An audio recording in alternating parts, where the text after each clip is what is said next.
From the city of Peaky Blinders, Birmingham, England, I would like to introduce you to Paddy Danda. As the world becomes more automated and the robots take over, it's imperative that we build the right human skills for the future. So pull up a chair, grab a samosa or two, and make yourself very uncomfortable.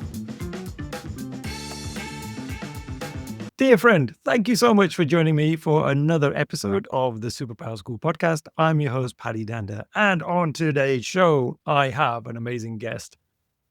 I have Laura Brandenburg, who is an internationally recognized leader who helps mid-career professionals start and thrive in business analysis careers. She is the founder of Bridging the Gap, author of The Value-Driven Business Analyst and How to Start a Business Analyst Career, and creator of the Business Analyst Blueprint training program. With over 20 years of experience, Laura is passionate about building the profession one business analyst at a time and empowering others to achieve confidence and success. Wow. Welcome to the show, Laura. Thank you so much for having me here, Patty, to have a conversation today. Oh, you're welcome. And I love that little tagline you've got in your bio, which is sort of, helping one business analyst at a time, because I think a lot of BAs out there could do with a lot of help right now. There's just so much uncertainty, I think, in terms of the AI world that we're living in, and having that support, I think, is really important. Yeah. And, I have started to think about my career that way back, because there's so many people doing such great work systemically, right? And as a profession. And that never really felt like my space. Of course, anything you do influences the whole profession. I was like, no, I'm grassroots, built from the ground up, kind of help people one at a time. And that affects cool well. So I think we need both. But my capacity or my kind of way of being in the world is more of an individual, one by one kind of approach. Oh, nice. And in terms of the superpower you're bringing to this episode, could you share that with us? Yeah, I think what we're here to talk about today is becoming a more value-led business analyst and really taking the best of business analysis and what we need to achieve in terms of business and organizational outcomes and merging those together. Oh, brilliant. And that is the title of your new book as well. Which I do have. It's still a review copy. It's early, so it's got this gray bar, but it's coming. And I'm sure by the time this is live, it'll be available. Brilliant. And Laura, just in case anyone in, I guess, the BA field and beyond hasn't come across your work before, could you tell us a little bit about what you do in terms of your background? Sure. I got started as a business analyst at one point, moved into several different business analyst roles, was a director of BA project management and QAT, and then moved into business analysis consulting, which is when I started Bridging the Gap, where I started to do overtime. It wasn't originally designed to be a training company. I was just out blogging and wanting to do a little bit more consulting.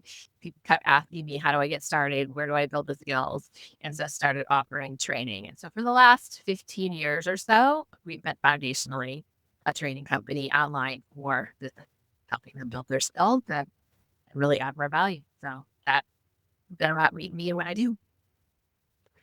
Oh, brilliant. And I think I came across your work for the first time on YouTube because you're an avid YouTuber as well. How did that come about? The YouTube channel itself?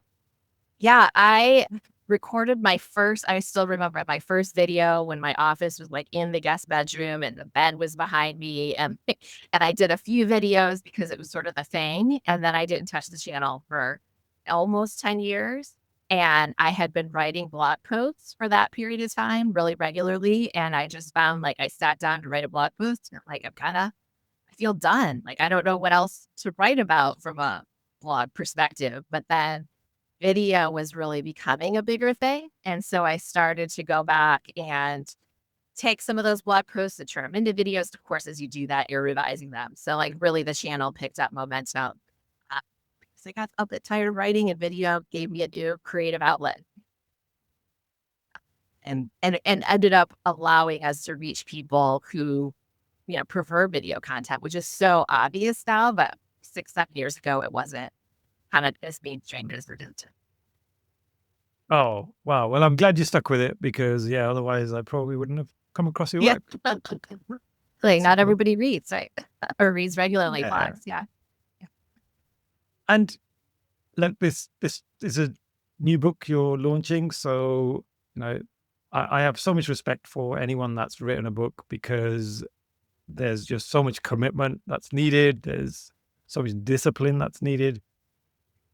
What made you write a book? Was there something inside of you that was telling you need to write this book? Like, what was the moment that you decided you have to do this? Yeah. I have been talking about writing this book or thinking about writing it for probably over 5 years. And it always was like, there's something else that needs to be done in a business first, right? I need to figure this piece out or that piece out. Like, it's not the time, or I don't have the time because it's a huge commitment of effort. And there was a point where I realized like I had really the way that I teach business analysis had crystallized, and it was time to reach that message with more people. And there was enough space that I had in the business and in the work I do and in the rest of life to really allocate and set aside the time to make it happen. And it feels like it it still feels like there's something next beyond the book. Like until I write the book, I can't get to whatever the next thing is. And so it really became like this milestone of like, I got to finish this. I got to get this out into the world and see what it's supposed to lead to. I don't know what that is. I'm excited to be on the journey. And that's amazing because sometimes it is actually okay not to know where you're going and to let I guess the ether figure it out for us, and then we end up in places we never knew. So that's amazing. It's like this podcast. I had no idea I'd be speaking to such awesome people, and it just started off as a bit of a hobby to start with, and I had no game plan. There was no end game to it. It's just evolved as I've gone along, and I think sometimes they're the best journeys because things happen, don't they, naturally? Yeah. And when you follow that spark of like, there's a reason, even if I don't know the reason, like, but you can kind of feel into the intention and the importance of it, even if you don't see the whole picture. Similar, I would think, with a podcast like this. Like, it's important. Like, I've got to do it for some reason, even though I don't see exactly all of it. Yeah. And the book is aimed at business analysts, I assume. For anybody out there who either isn't a business analyst or is thinking about the career of business analyst, what do business analysts actually do? Like, could you define that for us? Yeah. So there are so many definitions of business analysis. And I think that's one of the most challenging aspects definitely for people who are looking to start a business analyst career, because you start to look at different job title or different jobs with the title, and they're completely different. And like, what does a business analyst do? And even in the context of the book, one thing that has surprised people is I focus on a business analyst who works on a software project or a software change of some sort. And so I don't want to constrain business analysis as a profession as really any professional that's enabling change in an organization, which is so broad, so empowering, but at the same time, it's easy to get lost in that definition of like, if I'm enabling change, like where do I fit in an organization? So by really narrowing it down, at least for this book, and looking at what does it mean to be value driven in the context of leveraging software, which does not mean you're only focused on the software requirements. It really means you're looking at what problem are we trying to solve? How does this fit into the business context? How does the software fit into the business context? And then how does it ultimately deliver to the organization? So that's what I would define as the BA role with the software space. It's really ironic because this week I had the pleasure of meeting one of our sales teams. So for the organization that I work for, and they were based up in Leeds in England. And they invited me along to talk about business analysis because they wanted to understand it a bit more so that they can talk to the clients in the right way. And that was the question they asked me. They said, like, define it for us. And, who should we be really speaking to in an organization. And, I really struggled with it because I think just for the same reason you've said there, we sometimes have these very generic definitions. Like if I think about UX designers, they have quite a specific purpose, right? It's to make the user experience great. Like that in its essence is what their focus is on. But if I tell somebody as a business analyst, I analyze the business, what on earth does that mean? Like you sit there with a magnifying glass all day? Like what do you actually do?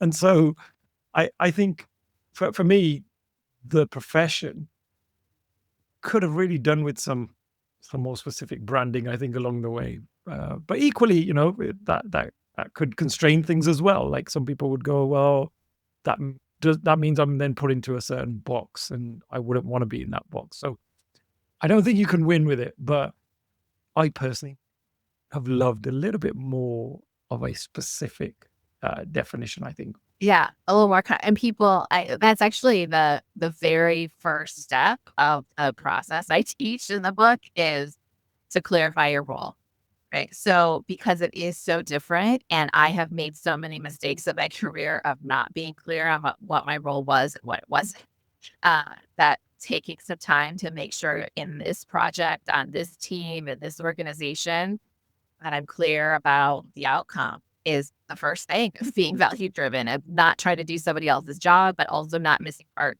of the role that people are expecting you to do, which may be completely different than the last team you were on. Uh, so the big piece. And when did you first come across business analysis, and when did you kind of discover this was your superpower? Yeah, so I, like so many people, stumbled into the role. So I was in quality assurance first. That was my first IT role. And we had a team of systems analysts in that organization. And one day, one of the systems analysts was like, you really should apply for a role on our team. And I was like, busy in QA. And she said, it's the great job. It's more money. It's more responsibility. Like this would be a great career move. So it really got me thinking. But even then, we did not think we were a profession. We thought we were this sort of made up role that our organization needed because something was dysfunctional about our organization. And there was this surprise moment. Which people are like teaching other people how to do this. And the senior person on our team took a class on how to do use cases, came back and was like, other people are doing the same work in other organizations. And at that time, it was around the time that IIBA was being formed. But we hadn't heard of that yet. I didn't hear about that until my next role. And that's when I advocated for the title of business analyst. And, learned that there was a profession. But until that time, we're just systems analysts in this like little role that kind of makes sense for what we're doing. And that's amazing. I often do hear a lot of people who have been doing a certain role Yeah. and they haven't been called a business analyst, but then they go on the training Yeah. and they come back and say, wow, I didn't know that that's what I was called, right? And because they had been badged as something else for many, many years, and they all of a sudden realize that there's a name for that. Yeah. And business analysis. So it's always really interesting to see, how people are kind of doing this in a role, and they just have never had the title in the past. So it's kind of interesting. The recognition, the sense of a skill set, right? And so, yeah, we have people come through our programs who've been doing it for decades and time. So, I don't know if I'm doing it right because I've never, I just figured it out as I went along. So could you explain the title of the book? Because you use this term value driven, and why did you choose that? And what does it mean? Yeah, the title of the book was one of the last pieces to follow. For a long time, the working title was How to Be a High Performing Business Analyst. And I decided on value driven because BAs tend to be less self-centered. I don't want to they tend to be less self-promotional and more focused on what do other people in the organization need? What does my organization need? And so there was a point when I realized that high performing BA was not going to be as like hooky or like as good of a hook to the people that I want to help as something that would help that give value versus receive value. Right. So that was a piece. But what it really means, I think, to be a value driven BA is to be focused on organizational outcomes, always be asking why, understanding the big picture, looking at the objectives. So making sure the whole project or change or whatever it is that you're working on is focused on those outcomes, but also within the context of our work, what's the real goal? Like, what is the role that I'm fulfilling? What do I need to do to achieve clarity, alignment, and help people make decisions versus kind of a traditional focus the role on documentation and deliverables, right? So making sure that we're choosing the right techniques at the right time to facilitate that next decision and try to unhook from the traditions of perfectionism and analysis paralysis and like really help be the one who builds momentum on the project. So that's the big promise or the big idea behind value driven.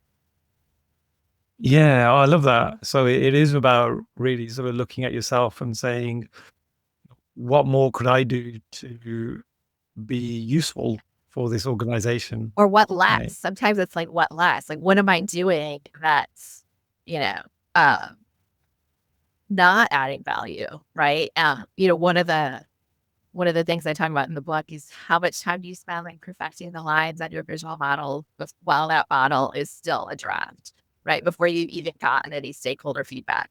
And so really proposing like, how can you create the quick model possible to have a conversation versus the most perfect looking model that you're then resistant to change and feels like it has to be right. So that's, a bit of a mindset shift to be how is this going to add value versus what is it that I need to do to make sure and all the pieces are in place. That's a great example. There's a great TED talk by Tom Wojcik. It's about how to make toast. He talks about this experiment that he's run with lots of different groups, and he gets people to use post-it notes to describe the process of making toast. And he does different variations. In one, he gets people to individually draw or write out these steps and actually work on their own. In other instances, he gets them to work in teams. And the interesting thing is, like you say there, when you're just using basic analog stuff that has very little friction, so it's easy for people to pick up and use, we'll collaborate a lot more. We will discuss things a lot more. As opposed to if one person pulls up Visio and they start putting these digital boxes on the screen, there's almost this assumption from people to go, well, they've digitized this. That surely that must mean that they've got the answer. Like it's too polished for us to mess about with now, right? And we see that often, don't we? When we see a PowerPoint presentation, we're scared to criticize it because you think, oh, they put a lot of work into that. That must be right. It has to be right, right? Like, yeah. So I think that's a great tip for people to, just think about the tools you're using and actually don't get so fixated on them, because that's another one I often hear BAs say, right, we're going to write some requirements. What tool are we using? And they get so like hung up on that, and it can almost then divert the attention. So if I give you a hypothetical example of somebody out there, they're in a team and they're doing kind of good BA work. They're functional. They're doing a good job. What could be some ways that they can then use the book to help them elevate their offering? So how can they add that value? What are maybe 2 or 3 things that anybody could pick up and do? yeah. So what I found from most BAs that are doing good work is they tend to feel like they have this intuitive ability to do the good work. Every project is a bit different, which of course is true. Every project is different. Um, and I had to realize this as I was building. So the foundations of the book is an 8-step business analysis process that starts with the getting oriented part we talked about, all the way through assessing value. And so what I see is when people read that, their first reaction is every project is different. This can't possibly apply to me. And then as they step through it, they realize, oh, when I'm doing my best work, I am actually going through these steps for the most part. But sometimes I kind of forget this step or that step. So I think the very first thing is just to allow for a structured process to hold you and to use that to realize what are the places where I'm adding the most value and where are the places where sometimes I kind of forget to do it because I take shortcuts or just get caught up in the moment, right? So just allowing that structured process to hold you along the way.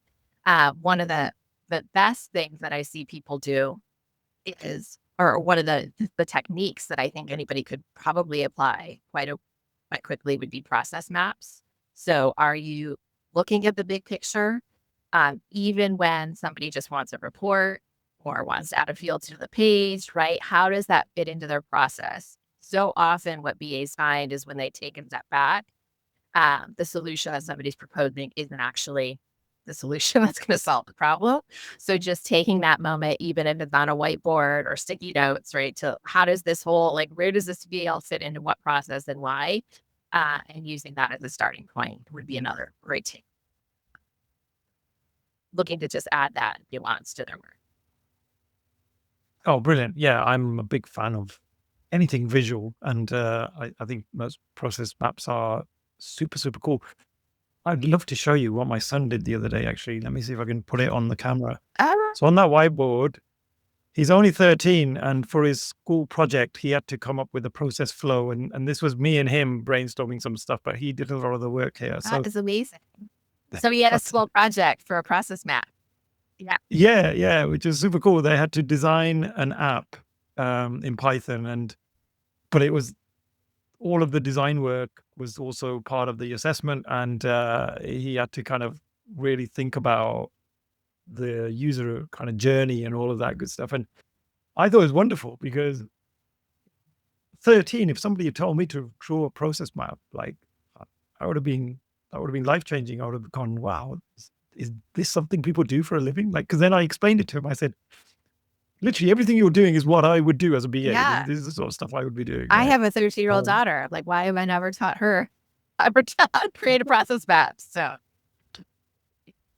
Ask her to draw a process map for making toast and see what she comes up with. And then watch that video. 'Cause or it's so cool. she's always complaining about the bus schedule. I'm like, you will be a great business analyst. Go figure out a different process for the bus schedule. Oh, amazing. Now, I'm intrigued by this 8-step process you mentioned. Could you just give us a quick run through of that? Yeah. And maybe just tell us, like, what are the most important parts of that process? Right. So it starts with getting oriented. So clarifying your role, figuring out who's on the project, what's happened before. The second step is just defining why, discovering the business objectives, getting people aligned on those objectives. And then the third is the scope. So from the why, what is the solution scope that we are going to work on, whether it's for the next 3 months of an agile development process or a traditional project. Step 4 is the one that people often feel like is not needed, but I think it's maybe the most important for that reason is coming up with your business analysis plan. So whether it's for a specific user story or for a bigger body of work, what are the deliverables that I need to work through as a business analyst to take that high level scope and implement and get the details so that they're clear for the entire implementation team. And it could be a mix of, multiple different techniques or types of requirements, but like making sure you understand that plan and can put some effort and time on your and then, of course, step 5 is going and doing that work, defining the detailed requirements. And step 6 is working with the implementation team. So making sure, like answering questions, supporting them, understanding the architecture one way. Step 7 is working with the business implementation team because so often we see like the solution gets built and business finds all these random workarounds to do what they think they need to do because they're not trained or don't know how to use the system. And then finally, step 8 is assessing the value and looking back at, did we actually achieve those business objectives with the ROI on what we accomplished? What should we be doing next to continue to improve? I don't know that there's like one step that's, I guess I said step 4, but they're all important. And also like I put them in steps because I think we need to learn how to do them in sequence. But in reality, so often we're in multiple steps at the same time. You might be supporting the team on one set of features and starting to discover the next set, right? So it's not like we do this and then we move on to the next step. Often we're working up on multiple steps, but that structure is kind of that whole one along the trajectory of the initiative.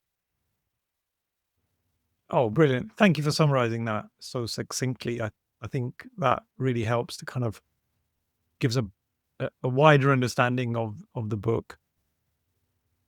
I haven't mentioned the dreaded acronym yet, but I'm going to mention it now. And I think you know what I'm going to say. But this thing called AI apparently is a big thing at the moment. And a lot of people are scared that they all come along and take over the work that they do. So how can we future-proof ourselves as BAs, and how can the book help us in that journey as well? Yeah, I think BAs need to start, if you have not already. I mean, I'm seeing more and more who are using AI in their work. And if that's not what you're doing yet, like get yourself access to an AI tool, use it for your personal work. I used it to help plan. And we recently took a trip to London last February, and like it helped me put together a whole itinerary of things that we wanted to do. So like use it personally and use it professionally if you can.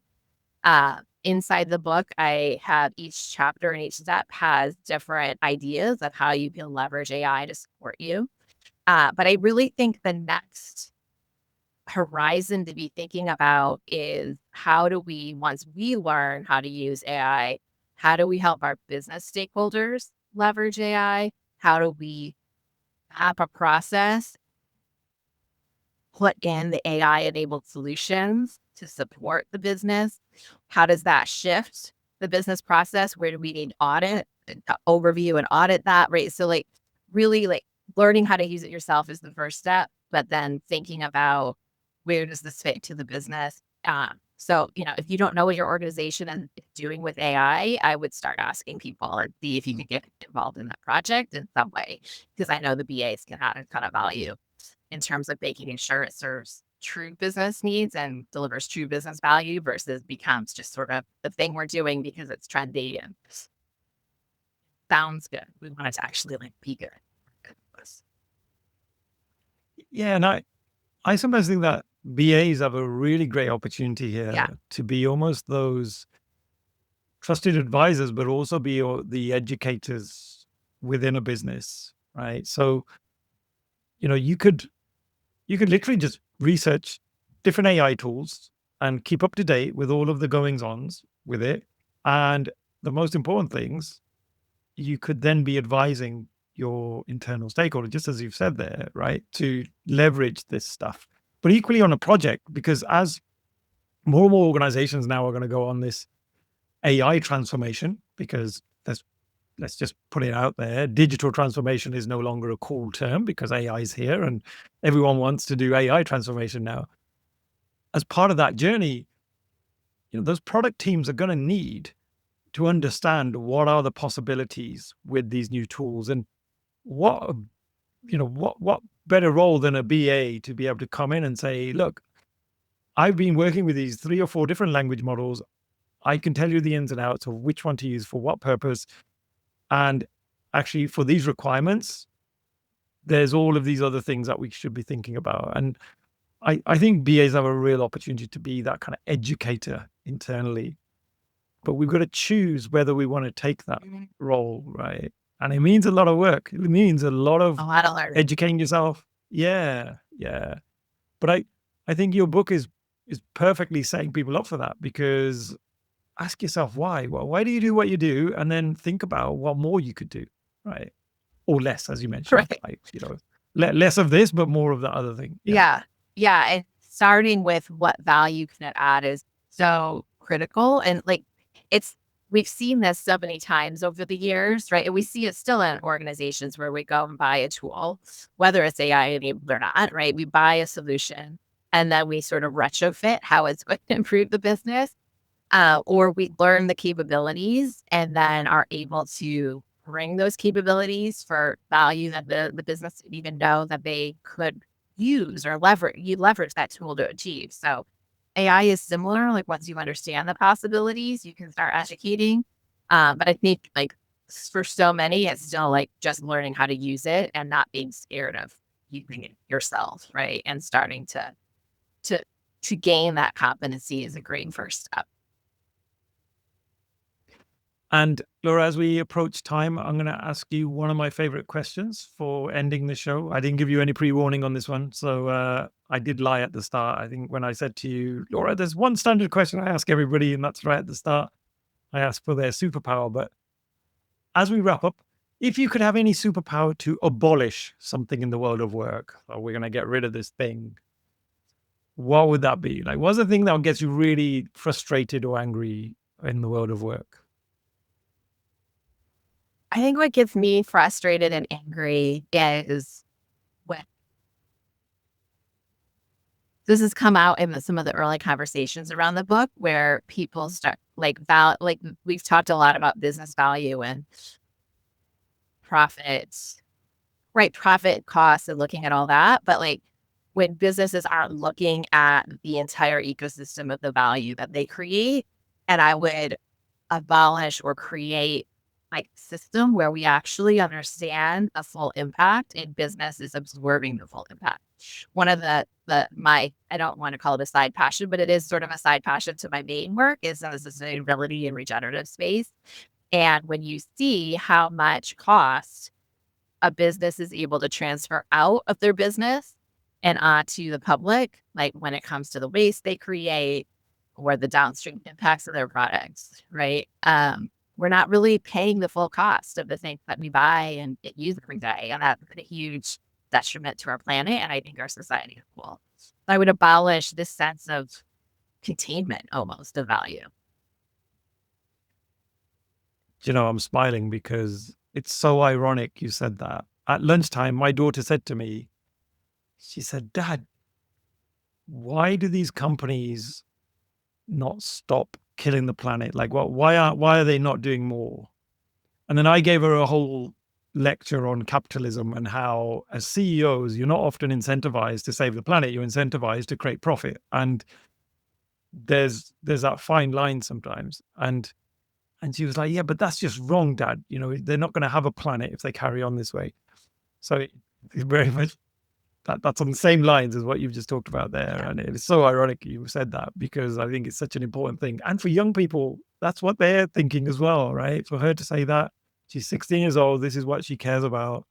I think organizations definitely need to do more in that space. Yeah, one of the best books that really helped me see it in a systemic way was I've read some books on the circular economy. So she's really interested in that. There's a couple. They're really hard. They're like written like economics books. So it was hard reading, but like the concept of a circular economy where you're taking into account the full life cycle of what you create is a way to transform. And there's a lot we can do pretty easily with public policy to start moving in that direction. Oh, brilliant. Right. Well, that definitely sounds like a positive move. So let's do that, everybody. Let's focus more on a sustainable sort of business approach. And Laura, where can people find the book? When is it out? And how can they get in touch with you? Yeah, so it will officially be published on July 15th. And I'm sure by the time this is live, that will have come and gone. It is available on our website at bridging-the-gap.com/value. And it is up on Amazon in Kindle and print. And I'm working on getting it available through some other retailers as well. Oh, brilliant. And look, folks, don't worry if you're driving, don't bother taking down that URL. I will leave it in the show notes so you can just click it. So that's not a problem. But yeah, Laura, it's been fascinating. I have really enjoyed this conversation. As I said right at the start, I got to know you through your work on social media, and we've never actually met, I don't think. So this was a great opportunity to finally get to speak to you. So thank you so much. Thank you so much for having me. Likewise, I'm so glad that we got to talk. It's the end of another episode. Thank you so much for listening. Please do connect with me via LinkedIn and drop me a message and let me know your favorite takeaways from the episode. Also, don't forget to subscribe to the Superpower School newsletter so that you can be notified of all future episodes. Simply visit the website www.superpowers.school. Thank you once again.